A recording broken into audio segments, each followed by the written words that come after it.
Hi, all pregnant women or mom to be. Pregnancy is a very beautiful journey. और ये phase में हम अपनी ओवरऑल हेल्थ का तो ध्यान रखते ही है, but sometimes we do ignore our oral health. Then, which comes as a very big responsibility to us. As a pregnant mom myself, and also as a doctor, MDS prosthodontist. So बहुत सारी pregnant mothers आती हैं मेरे पास and they do ask me कि ऐसा कुछ चीजें बताइए जो हम घर पे कर पाए जिससे हमारी ओरल हेल्थ ठीक रहे और हमें डेंटल विजिट्स ना कराना पड़े, which is not a very good thing for me as a dentist.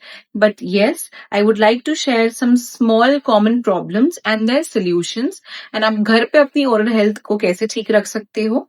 3 basic problem जो सबको होती है प्रेगनेंसी में, चाहे वो फर्स्ट ट्रिमेस्टर हो, सेकंड ट्राइमेस्टर हो या फिर last in the end phase of the pregnancy हो. वो पहली है ब्लीडिंग गम्स, जिसे हम प्रेगनेंसी जिंजिवाइटिस भी कहते हैं.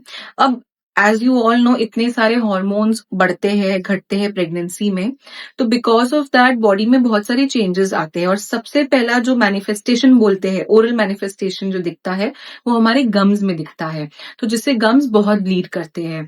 तो उसके लिए 2 सिंपल रेमेडीज ये है. पहली, प्रेगनेंसी जब आप प्लान कर रहे हो तभी अपनी क्लीनिंग करवा लीजिए, स्केलिंग करवा लीजिए, ताकि आपको आने वाले फेज में प्रॉब्लम ना हो.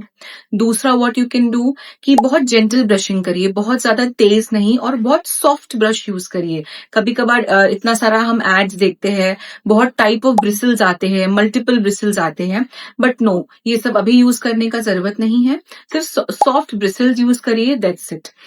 थर्ड, आप ये कर सकते हैं कि जिनको बहुत कंटिन्यूस ब्लीडिंग हो रहा है माउथ में, तो आप वार्म वाटर रिंजेस कर सकते हो. हल्के से कुनकुने पानी में इतना सा नमक डाल के you can rinse it 2 to 3 times a day. So that helps to control the bleeding.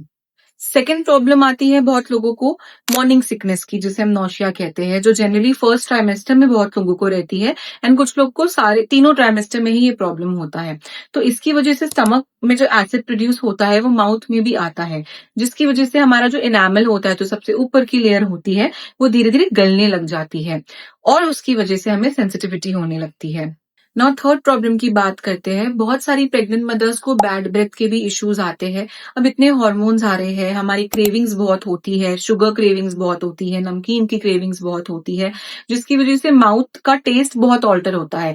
कुछ लोगों को टेस्ट सेंसेशन बिल्कुल नहीं रहता, और कुछ लोगों को इतना ज्यादा होता है कि ओरल हाइजीन मेंटेन नहीं हो पाता, जिसकी वजह से हैलिटोसिस होता है. तो इसके लिए भी सबसे सिंपल रेमेडी ये है कि आप ब्रशिंग ट्वाइस अ डेली करिए. ब्रशिंग के साथ सबसे इंपॉर्टेंट चीज है फ्लॉसिंग. फ्लॉसिंग अगर आप करेंगे ट्वाइस अ डे, उसकी वजह से चीजें दांतों के बीच में भी नहीं फंसेगी, और उसकी वजह से ब्लीडिंग भी तो नहीं होगा, तो वो भी प्रिवेंट हो गया आपका, और ना ही आपको बैड ब्रेथ के इश्यूज रहेंगे. तो for that I would recommend you कि आप हर मील के बाद एक तो अच्छे से गागल करिए सिंपल वाटर से. आप माउथ वॉश यूज कर सकते हैं, बट माउथ वॉश भी बहुत ज्यादा नहीं, और माउथ वॉश डाइल्यूटेड फॉर्म में, आधे ग्लास पानी में और 1 चम्मच माउथ वॉश, दैट्स इट. और थर्ड, अगर बहुत ज्यादा आपको सेंसिटिविटी हो रही है, तो एक बार आप जाके डेंटिस्ट के पास, जनरली भी रिकमेंड कि आप लोग सेकेंड ट्राइमेस्टर में आइए हमारे पास, बिकॉज सबसे कंफर्टेबल फेज वही रहता है, और you can go for cleaning as well, ताकि वो चीज आगे बढ़ के केरीज में डेवलप ना हो, कीड में डेवलप ना हो.